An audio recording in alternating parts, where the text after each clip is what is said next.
రాధిక కూడా వరేష్ చేస్తున్నాడు. English novels చాలా బాగా చదివేది. అసలు ఈ రాధిక కొంచెం వెనక్కి వేస్తే అప్పుడు తమిళ్లో ఎంజీఆర్ గారి హవా బాగా వెలుగుతూ ఉండేది. అదేవిధంగా ఎంఆర్ రాధ ఆయన హవా కూడా బాగా వెలుగుతూ ఉండేది. ఓకే. ఎంజీఆర్ హీరో అందరికీ తెలుసు. ఎంఆర్ రాధ మంచి క్యారెక్టర్ ఆర్టిస్టు. ఓకే. విలన్ చేస్తాడు, కామెడీ చేస్తాడు, సీరియస్ క్యారెక్టర్ చేస్తాడు. ఆర్టిస్ట్గా గొప్ప పేరు ఉంది ఇతనికి.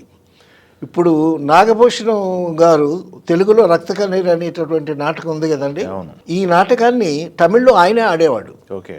ఎంఆర్ రాధ గారు ఆడేవాడు. ఆ నాటకాన్ని కొన్ని వందల ప్రదర్శన ఇచ్చాడు.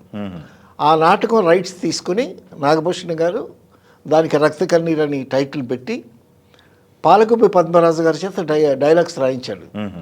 పాలగుమ్మి పద్మరాజు గారు చాలా మేధావి, చాలా క్లాస్ థాట్స్ ఉన్నటువంటి వ్యక్తి. ఆయన చాలా సెటైరికల్ డైలాగ్స్ చాలా అద్భుతంగా రాశాడు రక్త కన్నీరు నాటకానికి.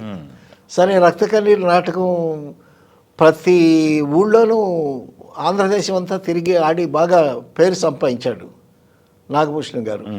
సో ఆ విధంగా జనాల్లో పేరు సంపాదించిన తర్వాత ఆయనకి వేషాలు ఎక్కువ రావటం మొదలయ్యాయి. తర్వాత ఆర్టిస్ట్గా ప్రూవ్ చేసుకున్నాడు. సో ఎంఆర్ రాధకి తర్వాత ఎంజీఆర్కి కొంచెం పొలిటికల్ రైవలిటీ ఏదో ఉన్నట్టుంది అప్పట్లో. సో అప్పుడు పెద్ద సెన్సేషన్ ఏంటంటే ఎంఆర్ రాధ ఎంజీఆర్ ఇంటికి వెళ్ళి ఇట్లా ఎదురుగా కూర్చొని మాట్లాడుతూ రివాల్వర్ తీసి షూట్ చేశాడు. షూట్ చేసరికి ఆయనకి ఇక్కడ బుల్లెట్లు వెళ్ళాయి. తర్వాత ఇతను కూడా ఆత్మహత్యకు ట్రై చేసినట్టున్నాడు. సో ఇద్దరు హాస్పిటల్ పాలయ్యారు. ఆ ఎంఆర్ రాధ 4వ భార్య కూతురు రాధిక. ఆయనకి 4 భార్యలు. అంటే 4 భార్యలు అంటే 4 ఆయన పెళ్లి చేసుకున్నారంటే ఆయనకి ఎంత గ్లామర్ ఉండేది అప్పట్లో ఆర్టిస్ట్గా. గొప్ప ఆర్టిస్ట్ ఆయన. సో ఆ జీన్స్ రాధికకి డెఫినెట్గా వచ్చి ఉన్నాయని చెప్పుకోవాలి మనకి. కాబట్టి అంత హీరోయిన్ అయింది.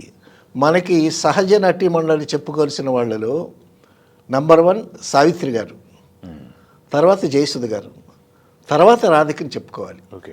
సో ఆవిడ ఎటువంటి క్యారెక్టర్స్ అన్నా చేయగలిగేటటువంటి సామర్థ్యం సంపాదించింది. అసలు మొట్టమొదట భారతీరాజా గారు ఆమెను యాక్ట్ చేయమని అడిగేటప్పుడు అసలు నేను నటించడం ఏంటండి, నేను బాగుండను, సో గ్లామర్లెస్ నేను, తర్వాత తెలుగు కూడా భాష కూడా నాకు రాదు, తమిళ్ వచ్చు. సో తెలుగుకి వచ్చేటప్పుడు కూడా తెలుగు నాకు రాదు అది ఇది అంటే, సో ప్రొడ్యూసర్లు డైరెక్టర్లు వాళ్ళకి మేమంతా చూసుకుంటామమ్మా అని చెప్పి ఆవిడకి ఒక మారల్ సపోర్ట్ ఇచ్చి నటింపజేశారనమాట. అలా చేసినటువంటి వాళ్ళలో క్రాంతి కుమార్ గారు. తర్వాత ఫస్ట్ సినిమా న్యాయం కావాలి. ఆ న్యాయం కావాలికి అప్పుడు టోటల్గా స్క్రిప్ట్ అంతా పక్కగా రెడీ చేస్తాం కదా. స్క్రిప్ట్ న్యాయం కావాలి సబ్జెక్టు సత్యానంద్ గారు డైలాగ్స్ రాశారు. చాలా అద్భుతంగా రాశాడు ఆయన. అందులో చిరంజీవి గారు, శారద గారు, జగ్గయ్య గారు, హేమహేములు అందులో కాస్టింగ్. సో డైలాగులన్నీ రాసి ఆ డైలాగు ఆవిడకి ప్రాక్టీస్ చేయటం. ఆవిడకి రాగానే నాకు స్ట్రిక్ట్ ఇన్స్ట్రక్షన్స్, నువ్వు హీరోయిన్ రాధిక పక్కన ఉండాలి, ఆవిడకి డైలాగు ప్రొనౌన్సియేషను, ఇంటోనేషను, ఎక్స్ప్రెషన్ అవన్నీ కరెక్ట్గా చెప్పాలి అని క్రాంతి కుమార్ గారు. పక్కన కోదండరామరెడ్డి గారు డైరెక్టర్. సరే ఆవిడ వస్తే నేను చెప్తా ఉంటే నాకు పేపర్ మీద రాసివ్వండి అంది. అని అంటే సరే, ఆవిడకి తెలుగు రాదు. ఈ తెలుగు డైలాగ్స్ని ఇంగ్లీష్లో రాసి ఆవిడకి ఇవ్వటం అనమాట. అమ్మ బాగున్నావా అని అంటే AMMA BA కొన్నావా అని ఇంగ్లీష్లో లెటర్స్లో రాసి ఇవ్వటం, అది చూసుకోవటం. అది చూస్తూ నేను చెప్తా ఉంటే ఆవిడ తెలుగు నేర్చుకునేది. సో ఆవిడకి తెలుగు నేర్పినటువంటి క్రెడిట్లో నాకు కొంత భాగం ఉందని అనుకోవచ్చు. సో ఆ విధంగా ఆ తెలుగు గ్రాస్ప్ చేసుకుని ఆ మీనింగ్ అర్థం చేసుకుని దానికి తగ్గట్టు ఎక్స్ప్రెషన్ కూడా ప్రాక్టీస్ చేసి ఓకే. చాలా వర్కౌట్ చేసింది, చాలా కష్టపడింది.